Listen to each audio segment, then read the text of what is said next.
함께 메마른 광야와 땅들이 기뻐하며 그리고 보내소서 함께 찬양드리겠습니다.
네, 오늘 김남희 사모님께서 기도해 주시겠습니다. 하나님 아버지, 하나님이 주시는 많은 것들이 아니라 하나님이 우리의 최고의 기쁨이심을 고백합니다. 그러나 우리는 죄로 인하여 하나님이 우리의 최고의 기쁨이 되심을 인정하지 못하였고, 우주의 가장 귀한 보물 되신 하나님을 합당하게 찬양하지도 않았었고, 심지어 하나님보다 하찮은 것들을 최고로 여기는 죄도 지었습니다. 그러나 하나님은 우리가 죄를 용서받는 길을 알려주셨으며, 그 길은 우리 죄값을 죽기까지 치르시고 그 죽음을 이기시고 부활하시고 완벽한 구원과 심판을 가지고 다시 오실 예수님 한 분뿐임을 고백합니다.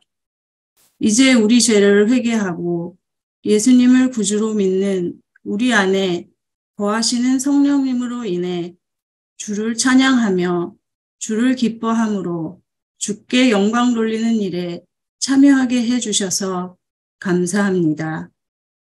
우리는 아직 온전하지 못하나 완벽하게 선하신 주님께서 우리에게 일어나는 좋은 일과 나쁜 일 모두가 협력하게 해주시고 우리 안에서 선을 이루실 것을 믿습니다.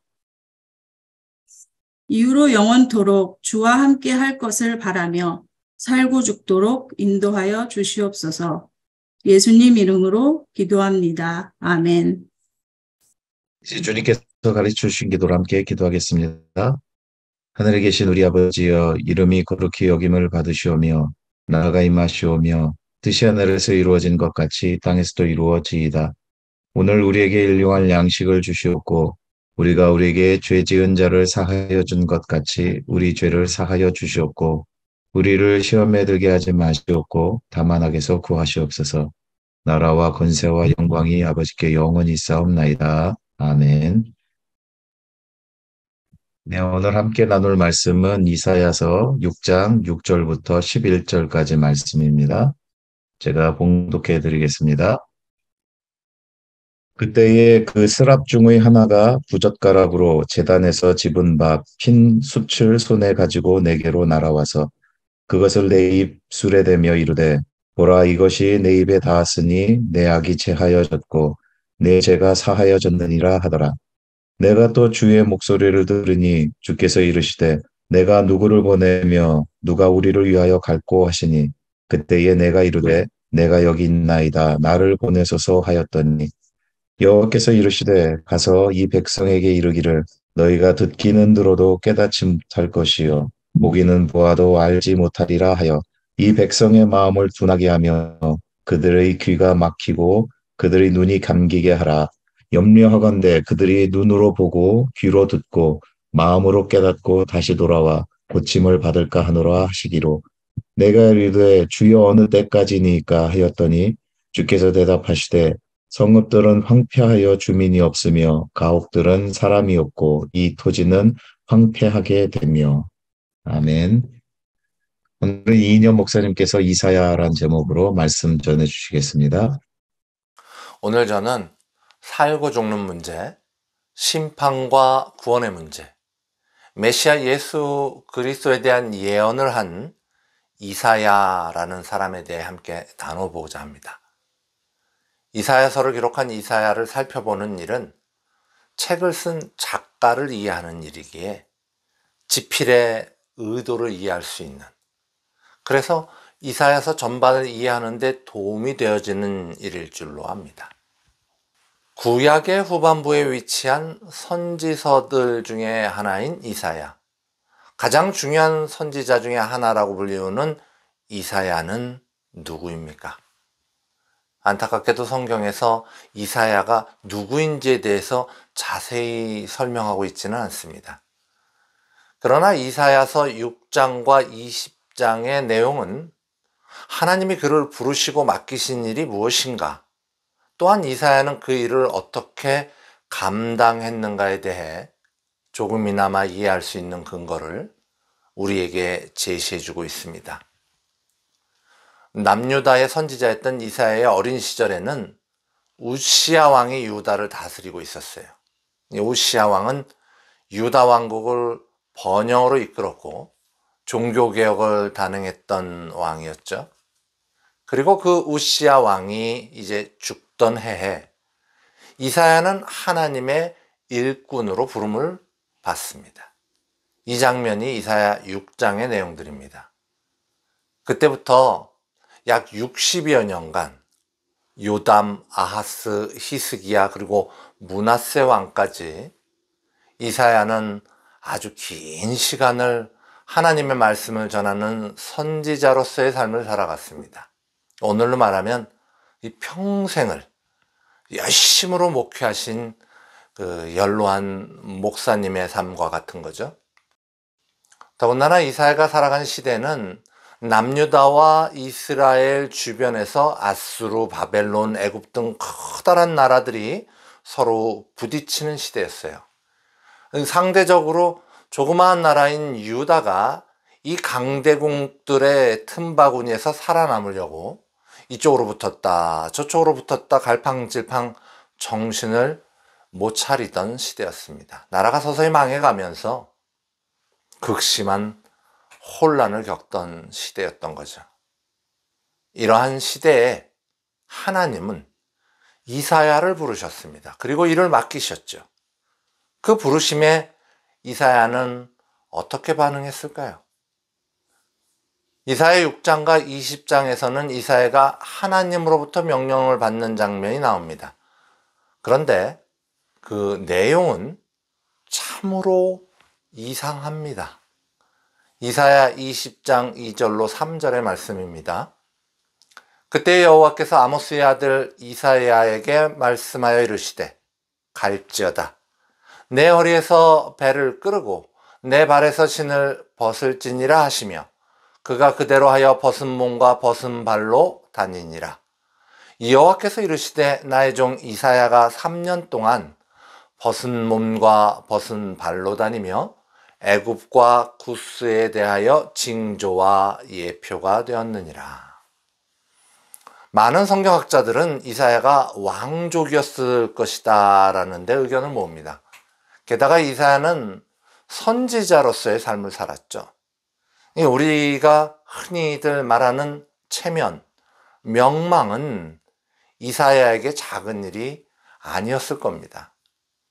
이사야가 기록해 놓은 이사야서를 보아도 그가 얼마나 높은 수준의 언어를 사용했는지를 쉽게 이해할 수 있습니다. 이사야는 그만두고도 이 작은 교회 담임을 맡은 목사님들도 혹시 내 행동 때문에, 혹시 나의 부족함 때문에, 혹시 나의 부끄러운 모습 때문에 하나님에게 누가 되지는 않을까? 많은 생각을 하면서 말 한마디, 행동 하나하나를 조심하지 않습니까?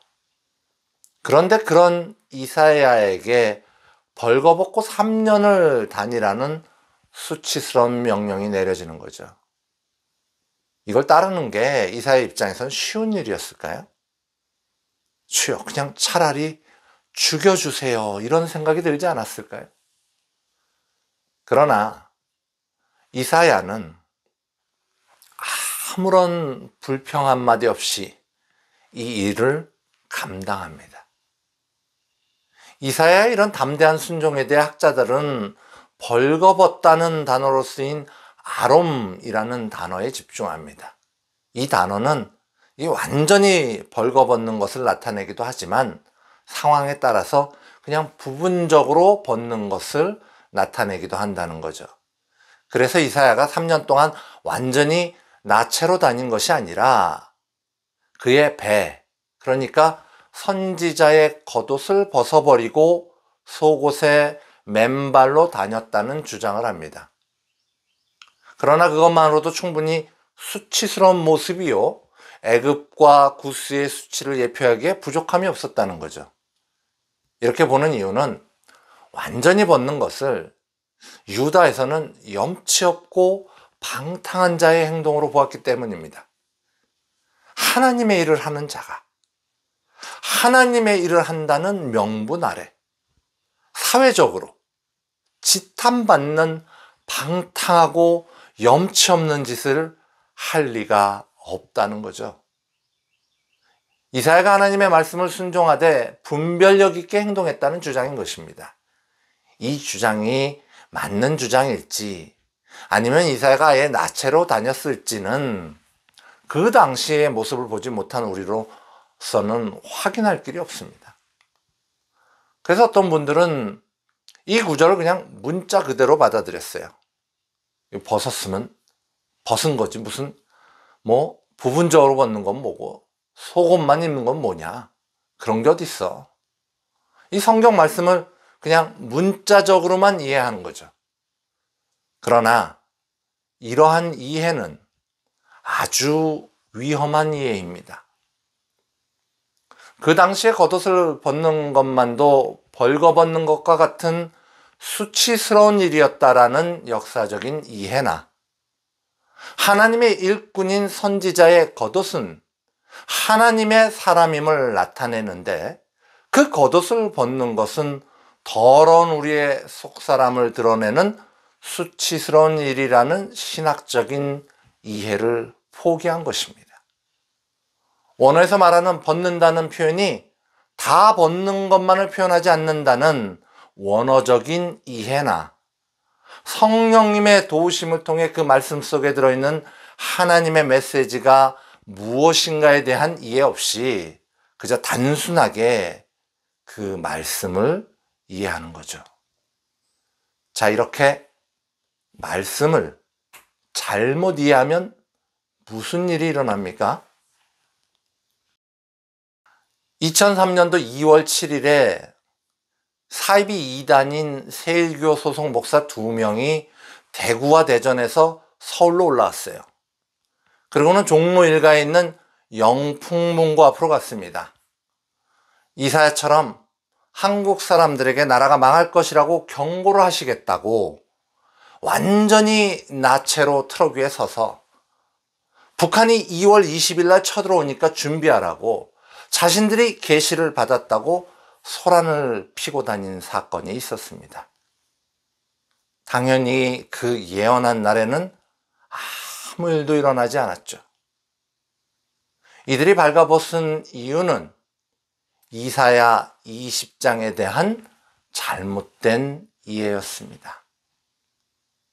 또 종종 들리는 소식 중에 하나는 사도 바울이 뱀에 물렸는데도 죽지 않았다고, 이것을 따라하다가 누군가 목숨을 잃었더더라 하는 소식도 종종 듣게 됩니다.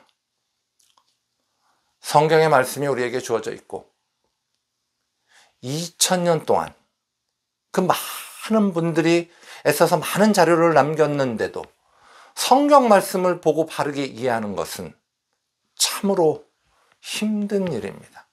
본다고 다 알고 듣는다고 다 알 수가 없다는 거죠.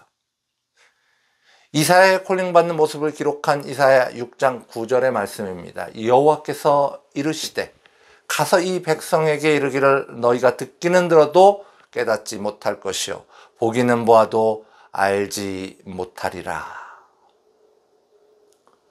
왜 하나님의 말씀은 보고 듣는 모두가 쉽게 이해할 수 없을까요? 왜 선하신 하나님은 모두가 무조건 다 알아들을 수 있는 이야기로 말씀을 전하지 않으셨을까요? 왜 바로 직전에 우리가 살펴본 이사야 20장조차 바르게 이해하기가 어려운 것일까요? 왜 이사야서의 많은 부분들은 이해하기 어려운 은유와 비유로 기록되어 있을까요? 왜 이사야는 메시아를 예언했는데 정작 유대인들은 예수님을 죽였을까요? 우시아 왕이 죽던 해 이사야는 여호와 하나님을 배웁니다. 이사야 6장 1절로 3절의 말씀입니다. 우시아 왕이 죽던 해에 내가 본즉 주께서 높이 들린 보좌에 앉으셨는데 그의 옷자락은 성전에 가득하였고 스랍들이 모시고 섰는데 각기 6 날개가 있어 그 둘로는 자기의 얼굴을 가리우고 그 둘로는 자기의 발을 가리웠고 그 둘로는 날며 서로 불러 이르되 거룩하다 거룩하다 거룩하다 만군의 여호와여 그의 영광이 온 땅에 충만하도다 하더라. 여기서 스랍은 히브리어 세라핌을 이 한국말로 음역한 건데요. 이렇게 소리 나는 대로 읽은 건데요. 영어 성경은 그냥 세라핌이라고 써 있습니다. 이 세라핌은 불을 의미합니다. 이 불과 같은 존재들이 여호와 하나님을 찬양하고 있는 거죠. 이 엄청난 광경을, 이 놀라운 광경을 본 이사야는 무슨 생각이 들었을까요? 하나님의 영광을 본 이사야는 무슨 마음이 들었을까요?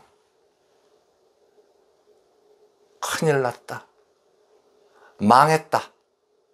난 죽었다입니다. 이사야 정도면 와우, 하나님 정말 놀라우시네요. 와, 스랍들 좀 봐. 엄청나구나. 이야, 하나님의 영광이 이런 모습이시구나. 뭐 이럴 것 같지 않습니까? 그런데 이사야의 반응은 큰일 났다. 망했다. 난 죽었다였습니다. 이사야 6장 5절의 말씀입니다. 그때 내가 말하되 화로다 나여 망하게 되었도다. 나는 입술이 부정한 사람이요 나는 입술이 부정한 백성 중에 거주하면서 만군의 여호와신 왕을 배웠음이로다 하였더라.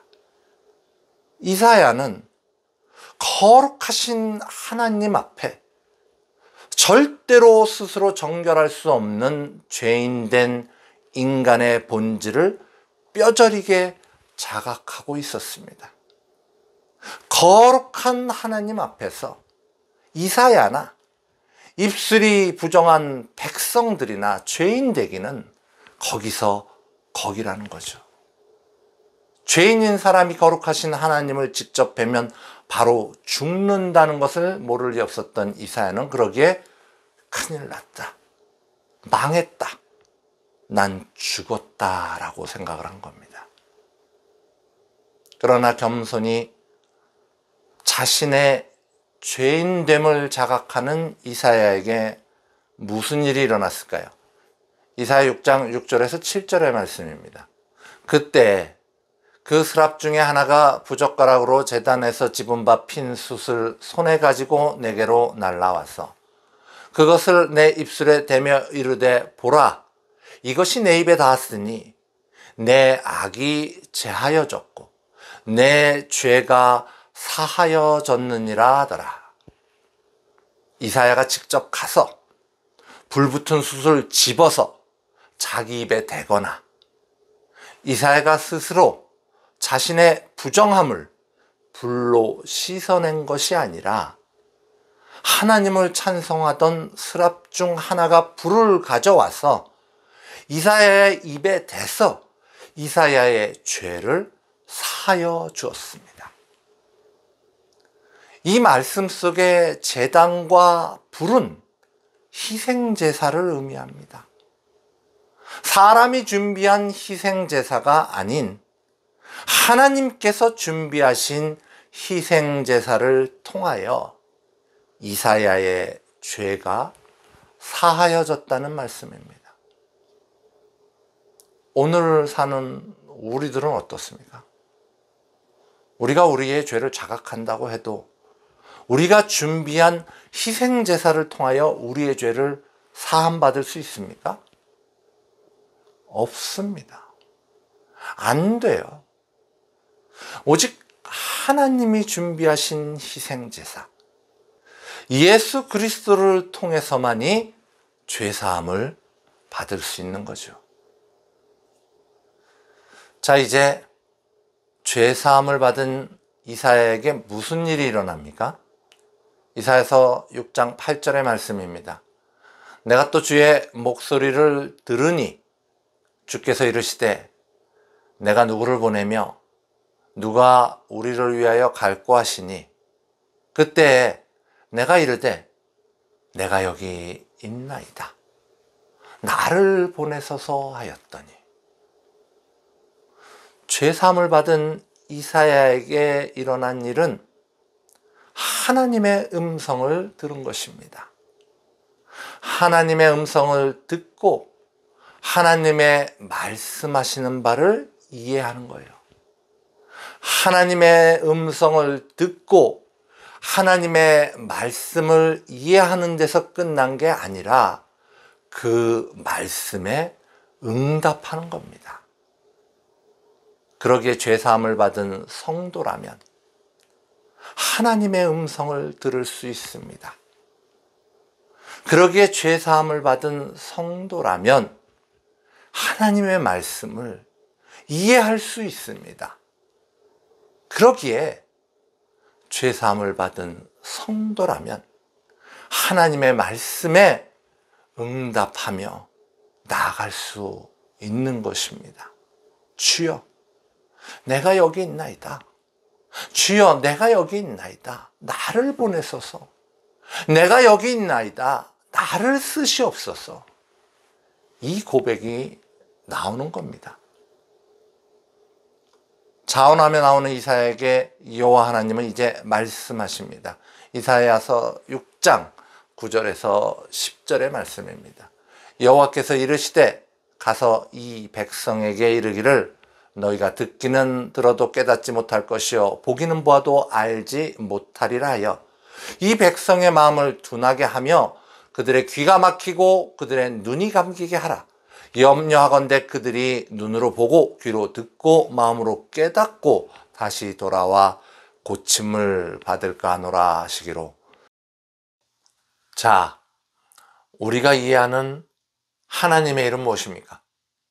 복음을 전하는 일 아닙니까? 회개를 촉구하는 일 아닙니까? 한 명이라도 더 살리려고 세상 끝까지 달려가는 일 아닙니까? 하나님의 말씀을 최대한 이해하기 쉽게 잘 알려주고 나누는 일 아닙니까? 자, 이 소망이 우리에게서 나왔습니까? 아니죠. 하나님께로부터 나왔기에 충성하는 마음으로 따르는 거 아닌가요? 그런데 돌아올까 봐 걱정을 하시다니요? 고침을 받을까 걱정을 하시다니요? 이 말씀을 이해하기 위해서 우리는 유다가 지금 이 말씀이 선포되는 시기에 어떤 상황이었나를 이해해야 합니다. 유다의 완악함은 여러 번의 회개와 회복의 기회를 부숴버렸습니다. 이제 하나님께서는 완악한 유다에게 심판을 내리시기로 작정하셨고 그 작정대로 유다는 곧 멸망하고 맙니다. 이처럼 돌이킬 기회를 상실한 완악한 유다를 상대로 이 백성의 마음을 둔하게 하며 그들의 귀가 막히고 그들의 눈이 감기게 하라는 말씀은 구체적으로 뭘 어떻게 하라는 말씀일까요? 어떻게 하면 하나님의 말씀을 전하긴 전하되 듣는 자가 알아들을 수 없게 전하는 걸까요? 어떻게 하면 완악한 그 백성이 심판으로 나갈 수밖에 없게 이 말씀이 전해져야 하는 걸까요? 여러분, 토마토 좋아하세요? 토마토. 이 토마토가 몸에 좋다는 거는 잘 알려져 있는 사실이죠. 근데 여기 단 거를 좋아하는 아이가 있어요. 달달한 걸 좋아하는 아이가 있어요. 이게 안 달면 안 먹어요. 그러니까 엄마가 이 몸에 좋은 토마토를 이 아이에게 먹이고 싶은데 이게 안 달면 안 먹으니까 어떻게 합니까? 이 토마토에 설탕을 좀 뿌리는 겁니다. 그렇게 해서라도 먹여보려는 거죠. 우리의 영과 육을 강건케 하는 하나님의 말씀.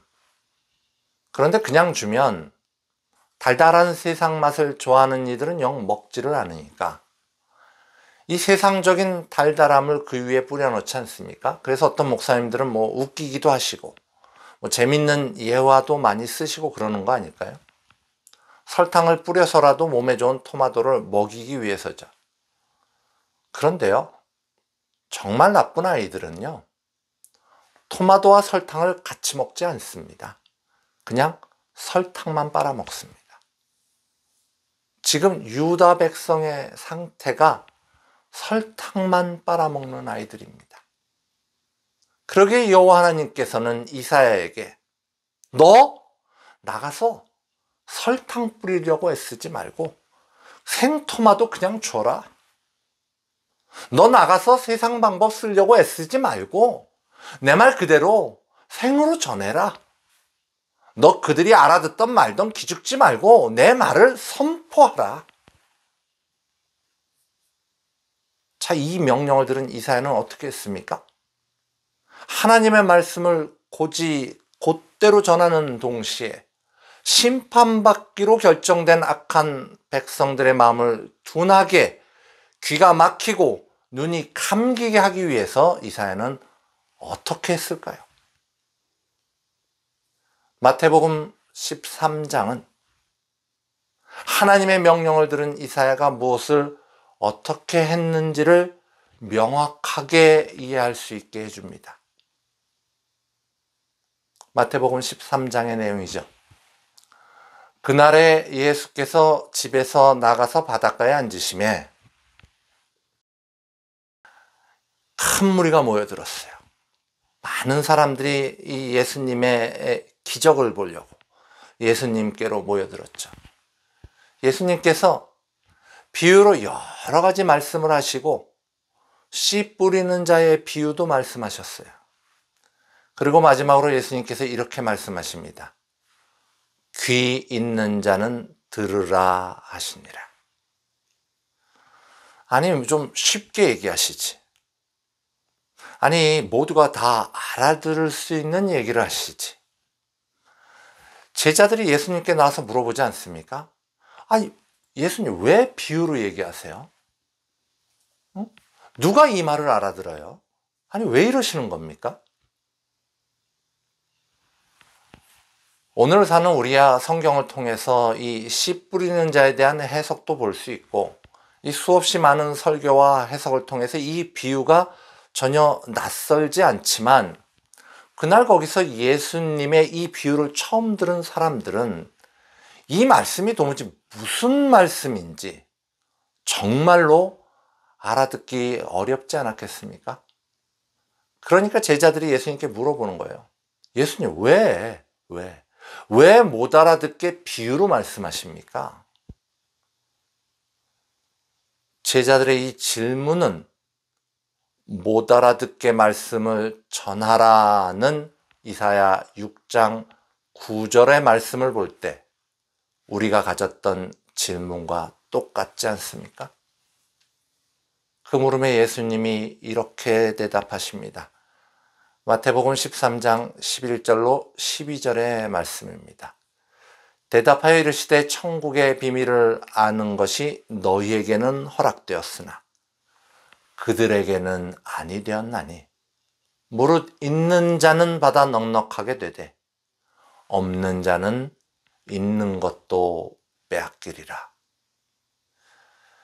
이 말씀이요, 이게 무슨 말씀이냐면요, 선택받은 자들, 선택받음으로 인해 믿음을 소유한 자들, 이들은 비유의 말씀을 통해 더욱 선명하게 하나님이 하시는 말씀의 뜻을 이해할 수 있지만 악한 자들, 하나님을 거부한 자들, 세상 것에 목매는 자들, 이정만을 찾아 헤매는 자들, 그래서 하나님의 선택에서 벗어나 있는 없는 자들은 하나님의 말씀이 비유인 이유로 전혀 무슨 말씀을 하시는지 알아들을 수가 없다는 말씀입니다.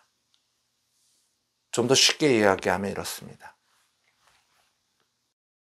우리 말 중에서 이런 말이 있죠. 아유, 그 사람은 콩으로 매주를 쓴다고 해도 고지 듣질 않아.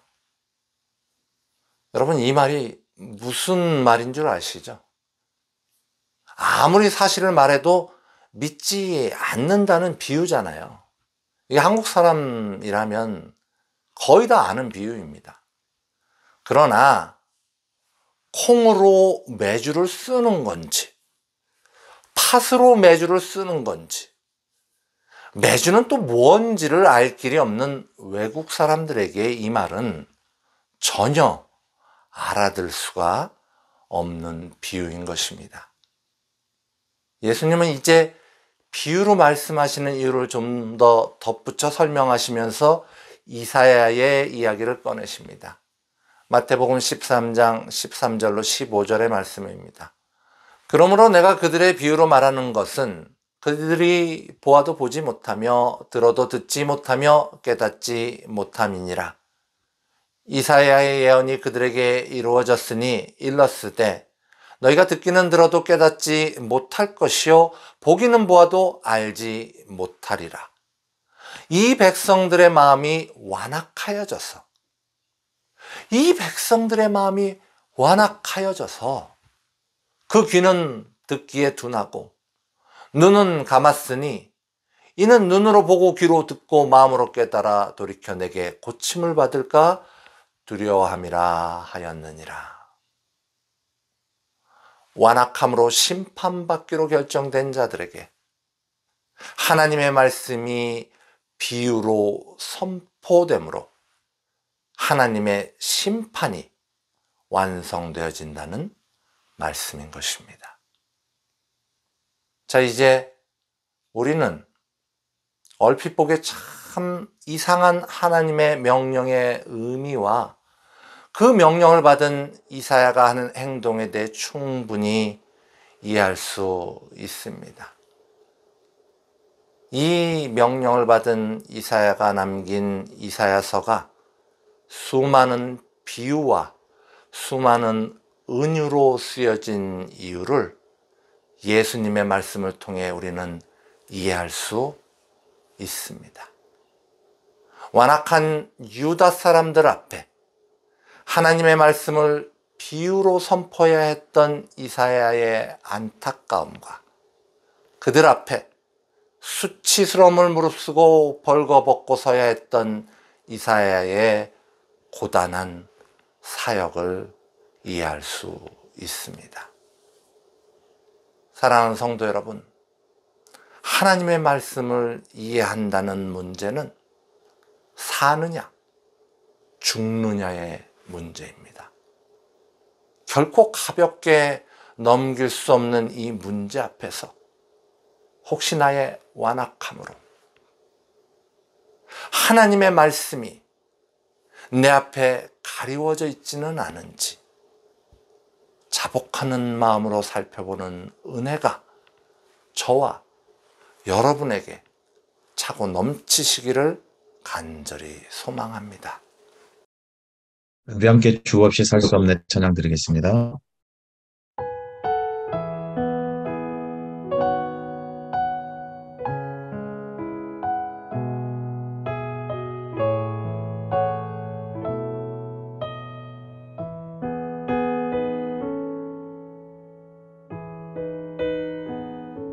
주 없이 살 수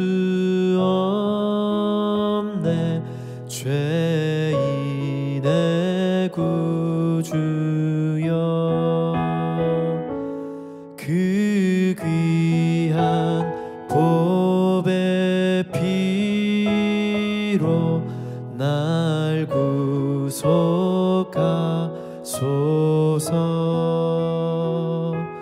구주의 사랑으로 흘리신 보혈이 내 소망 나의 위로 내 영광 됩니다.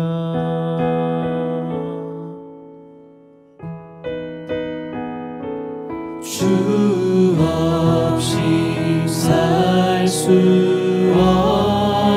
없네 나 혼자 못 서리 힘없고 부족하니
그 주의 사랑으로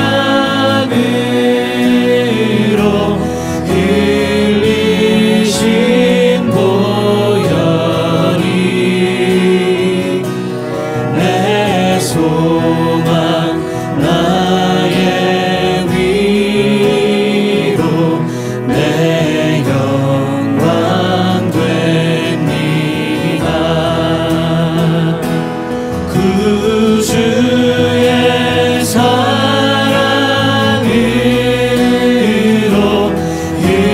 흘리신 보혈이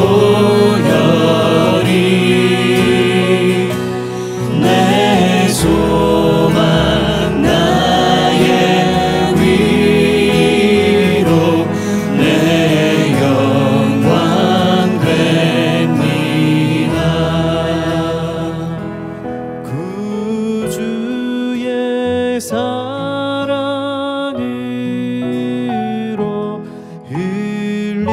흘리신 보혈이 내 소망 나의 위로 내 영광 됩니다.